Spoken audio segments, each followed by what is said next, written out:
بسم الله الرحمن الرحيم. اهلا بكم.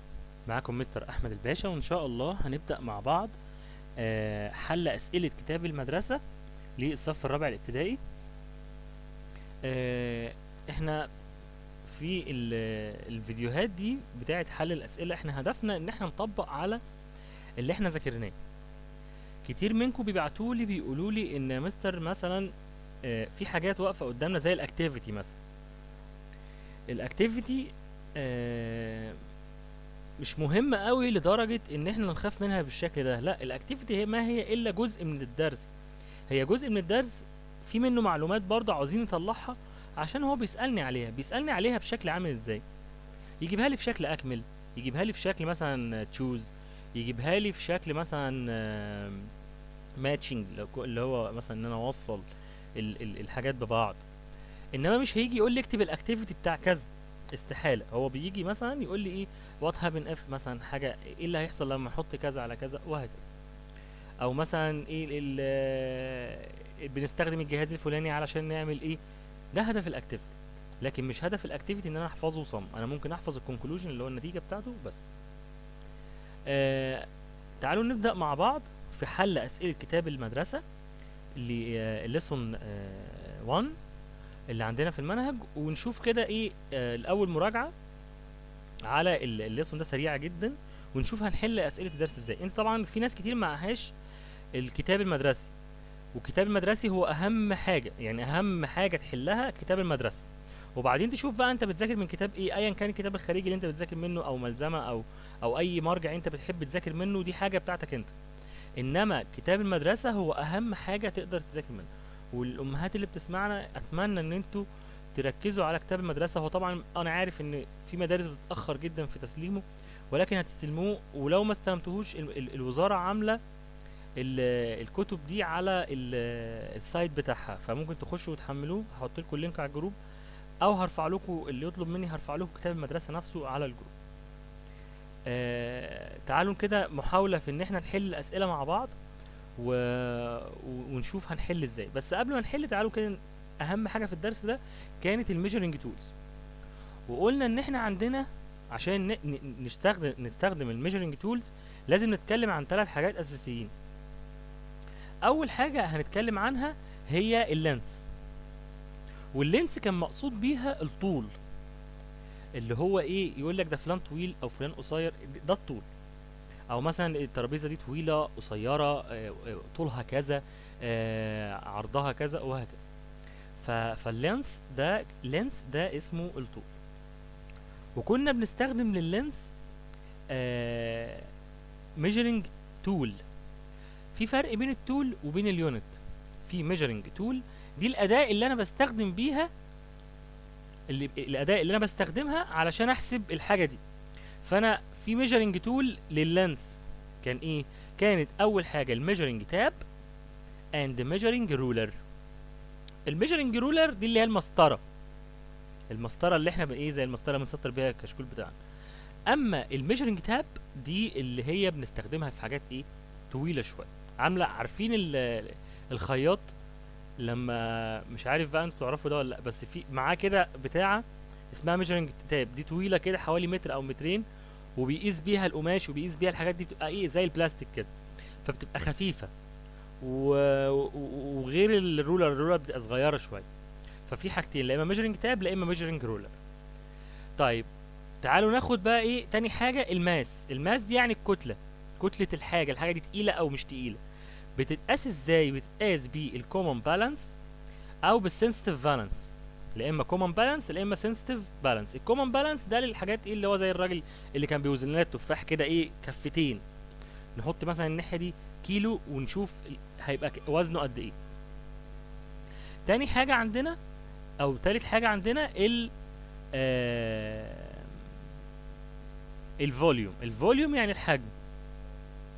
والحجم ده عشان نحسب حجم الحاجه دي يعني بتكون حاجه من حاجتين، لا اما irregular shape لا اما regular shape. ال irregular shape الحاجه الغير منتظمه. يعني مثلا زي ايه؟ زي مثلا كوره، او مش كوره، حاجه كده شكل، حاجه مثلا مش منتظمه. مش ملهاش شكل ثابت. يعني الريجولار شيب اللي هو المكعب مثلا ده ريجولار شيب، شكل منتظم. طب لو مكعب مكسر وملوش شكل ثابت، حاجه كده زي مثلا الرمله او زي مثلا روك، الحاجات دي كلها irregular. يعني الروك ده لما تمسك بيس اوف روك دي irregular شيب. فلازم تفرق بين الirregular شيب، الحاجات الغير منتظمه، والحاجات المنتظمه. الحاجات المنتظمه اللي بيبقى شكلها حاجات واضحه، زي مثلا الكيوب، زي البول اللي هي الكوره، وهكذا. ف دي الميجرنج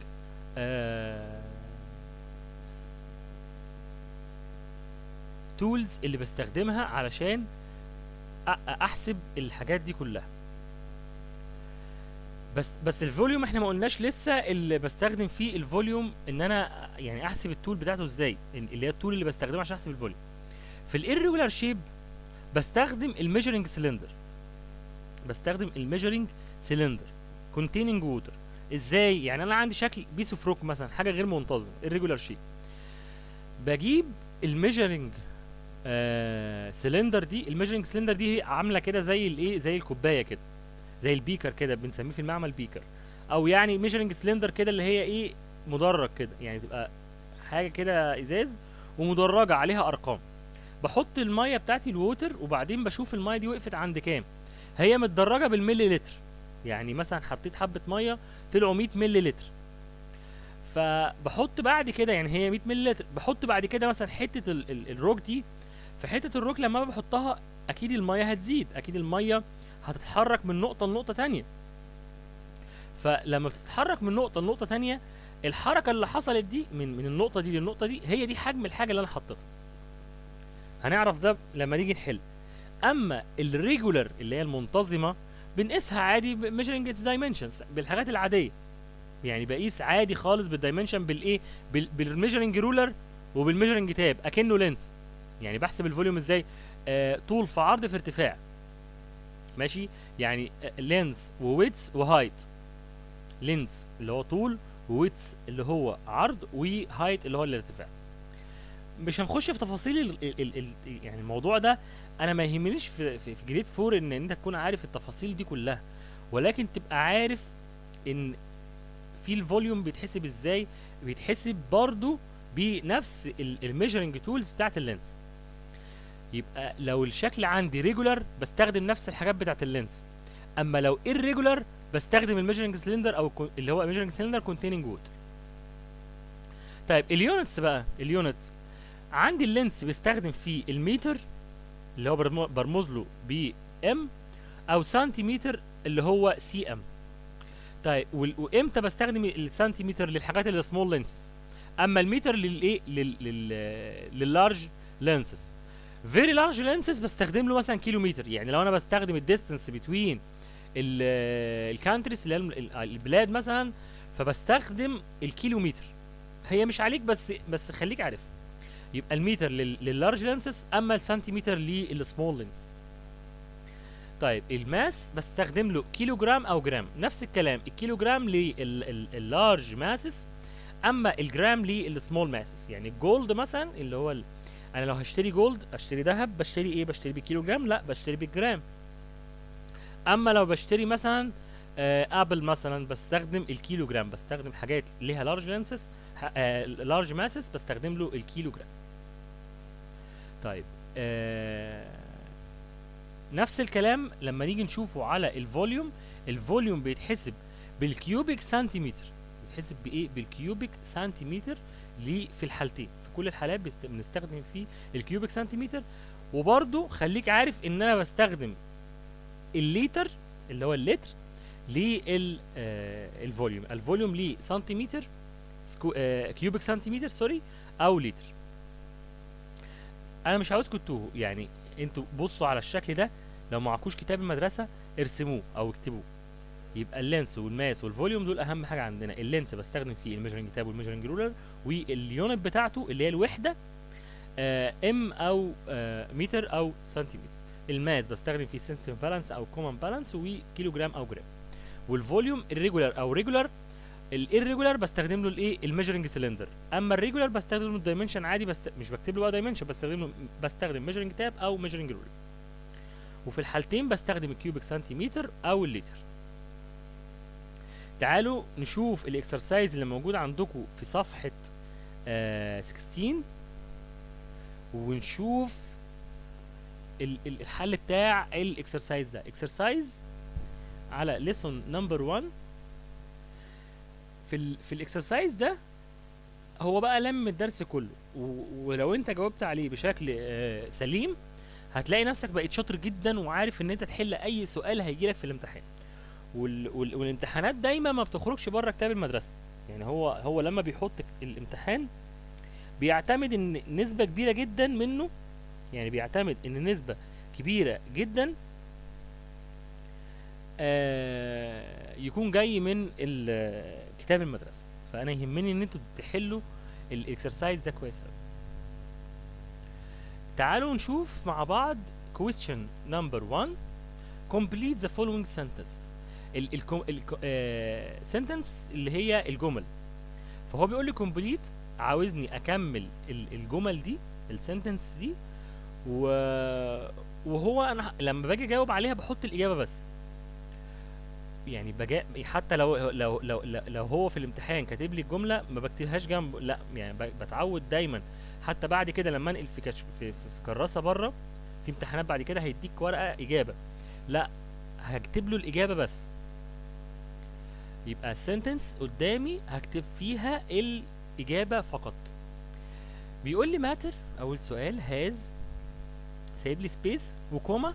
خليكم دايما واخدين بالكم ان في كوما هنا اهي، يعني في كوما. الكوما دي مهمه جدا. انا اهي شايفين الكوما دي، اعلمها لكم مثلا بلون تاني اهي، ادي كوما اهي. الكوما دي يعني وي، يعني and. فهو بيقول لي matter has A و A. احنا عارفين ان الماتر عشان اقول عليها ماتر، ايه تعريف الماتر اصلا؟ تعريف الماتر it is everything that has mass and volume. everything that has mass and volume. فاي ماتر في الدنيا لازم يكون ليها mass and volume. وبالتالي لما اجي اشوف عندي السؤال فهقوم قايل له a matter has، هقوم قايل له mass اللي هي كتله and volume. ما بقولوش and، هي الكومه دي معناها and. يبقى mass و volume. يبقى الماتر ليها mass and volume. اهو اكتب له هنا mass and volume. اوكي تمام. كيلو جرام اللي هو رمزه ايه؟ كيلو جرام ده اللي هو كده كي جي، ده رمز الكيلو جرام. ايه ذا يونت؟ هو هنا بيسالني على اليونت مش التول، هو بيسالني على ايه؟ على اليونت اللي هي ايه؟ الوحده. is unit of measuring يعني لحساب. الكيلو جرام بستخدمها لحساب ايه؟ بستخدمها لحساب اللينس، ولا بستخدمها لحساب الماس، ولا بستخدمها لحساب الفوليوم؟ لا بستخدمها لحساب الماس. شاطرين، بستخدمها لحساب الماس. وبستخدم ايه تاني؟ بستخدم برضو الجرام للسمول ماسس، بس احنا عارفين ان الكيلو جرام بنستخدمه للماس. طيب متر is the unit of measuring.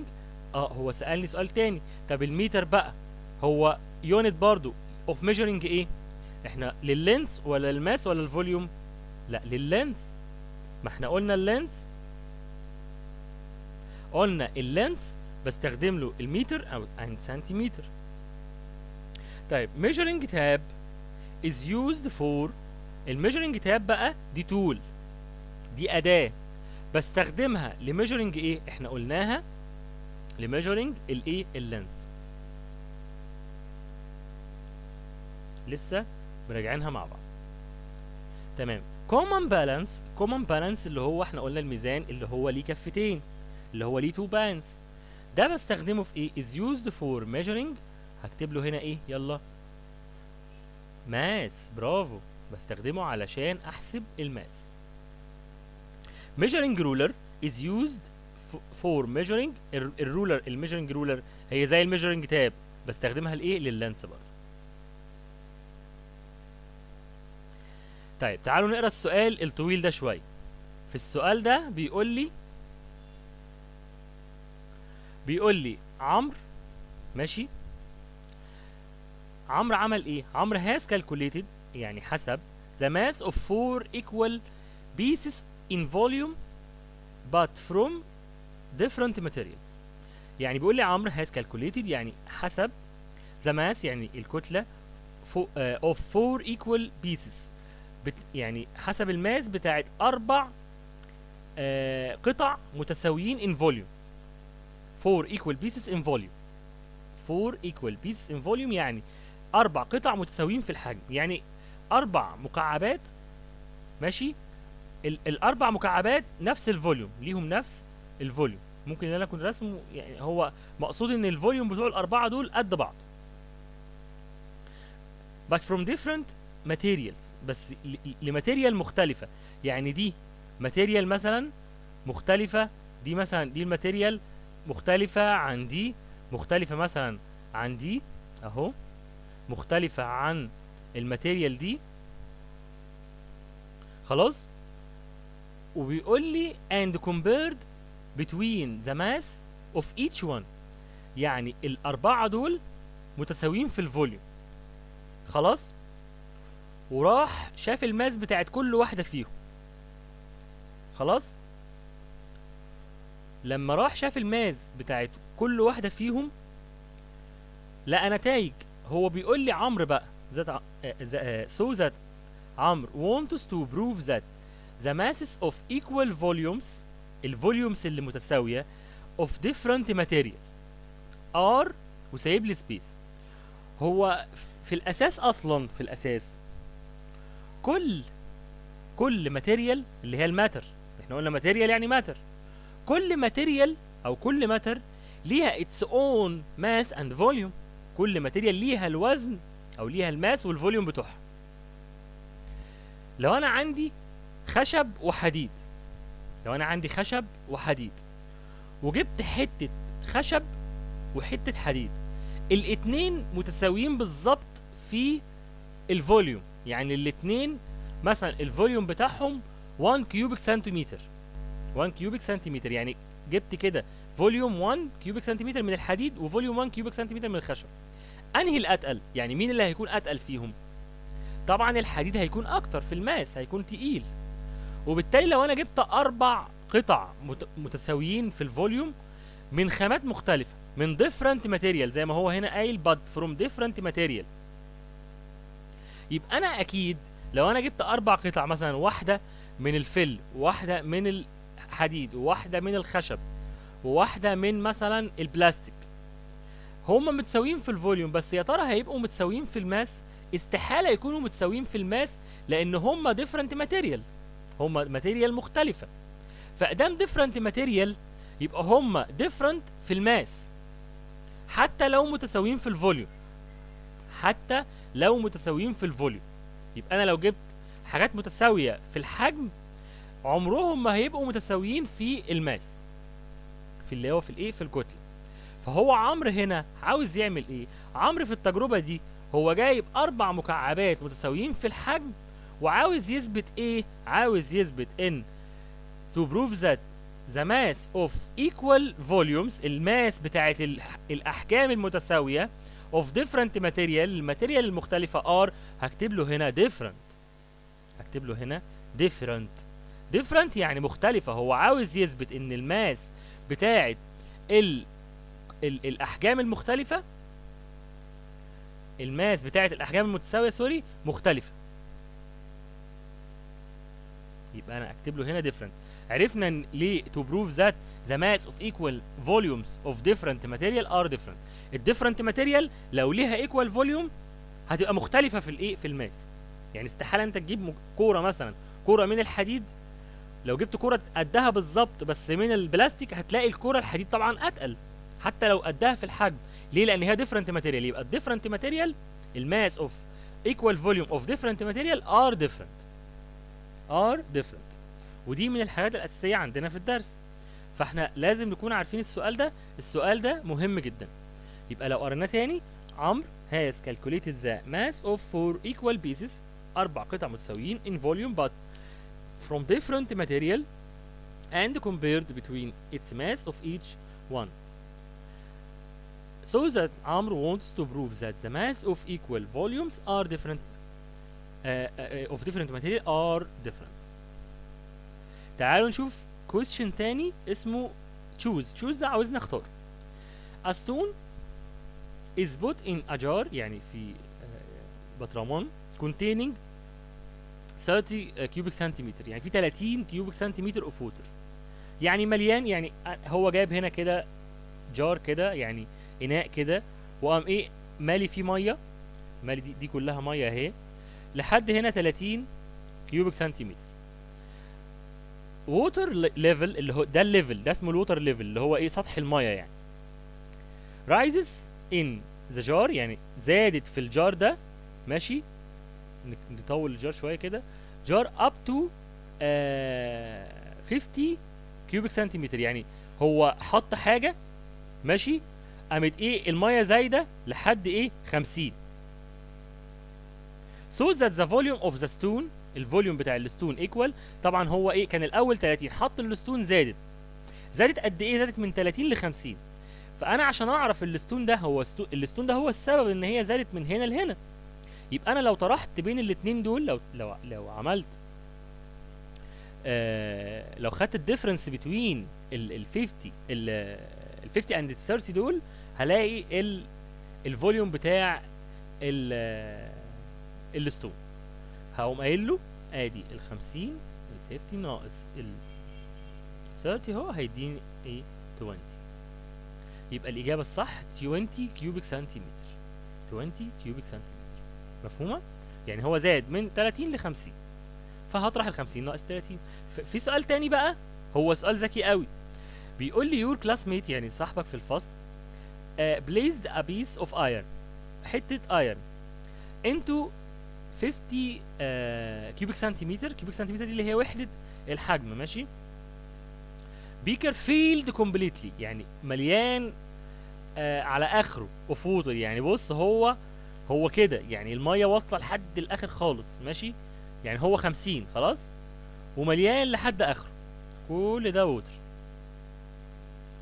so that the quantity of water of volume 20 is poured out of the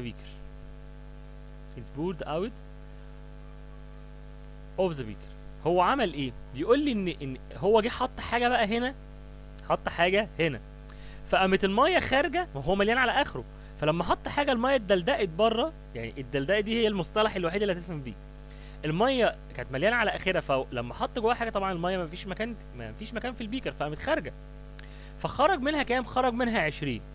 هو عاوز يعرف بقى the volume of this piece is equal هو عاوز يعرف الحجم بتاع البيس دي. طبعا الحجم بتاع البيس هو بيساوي الحجم اللي خرج ليه لان هي كانت مليانه على عينها هي كانت مليانه على اخرها فلما خرج 20 اكيد اللي دخل 20 لان هي اتملت بقى يعني هي فضلت مليانه. هي عمليه الازاحه دي بنسميها بعد كده عمليه الديسبيسمنت اللي هي الازاحه. يعني انا كان عندي حاجه قمت شايل حبه وحطيت مكانها حبه تانيين الحبه اللي دخلوا زي الحبه اللي خرجوا فالفوليوم هيكون برضو 20. The volume of solid material is measured by انا عندي solid material عاوز احسب لها الفوليوم هحسبها بالمتر طبعا المتر ده لللينس. هحسبها بالسنتيمتر سكوير لا هحسبها بالسنتيمتر لا بحسبها بالكيوبيك سنتيمتر. اذا قال لي فوليوم يبقى كيوبيك سنتيمتر على طول من غير ما افكر. تعالوا نشوف ايه الاسئله اللي موجوده تانية. تشوز برضو عندي سؤال تشوز تاني. We can determine the volume determine يعني احسب the volume of irregular shape انا بتكلم على volume اهو. طيب irregular shape يعني حاجه عامله كده يعني shape small stone that does not dissolve in water يعني حاجه ما بتدوبش في الميه by using glass beaker ولا common balance ده للوزن ولا graduated ruler اللي هي لللينس لا طبعا مش graduated ruler ولا الميجرنج سلندر؟ خلاص لما قال لي فوليوم اوف irregular شيب يبقى على طول الاجابه الصح هي الميجرنج سلندر. احنا قلنا irregular يبقى ميجرنج سلندر. A bubble placed 4 marbles of equal volume in 100 cubic centimeter graduated cylinder containing water. The water level يعني هو حط 4 ماربل يعني رخام او حجر يعني of equal volume، 4 احجار ليهم نفس الفوليوم. الووتر ليفل raised up to 120، هو كان 100 وبعدين بقى 120. The volume of each marble is equal. لازم هنا نفكر في حاجة، هو جاب بيكر كده او جراديويت سلندر خلاص، وكان هو 100، كانت المية اصلا كانت الووتر 100. لما حط الفور ماربل يعني حط 4 ماربل جواه، بقت 120، زاد ل 120. طب الزياده دي طبعا هي الفور ماربلز هيبقوا ايه؟ من 20 يعني من 120 ناقص ال 100، يبقى الزياده كام؟ الزياده 20. يبقى الزياده 20 يعني من 120 هي كانت 100 بقت 120، فاللي زاد 20. دي واضحه خلاص. هما 4 ماربلز، يبقى كل واحده فيهم كام؟ يبقى الزياده على الفور ماربل 20، يبقى كل واحده فيهم كام؟ يبقى كل واحده فيهم هتبقى 5. يبقى انا هقسم بقى ال 20 اللي زادت دي على الفور، تمام؟ هيطلع لي 5 كيوبيك سنتيمتر. لو انتوا مش فاهمينها هشرحها لكم تاني.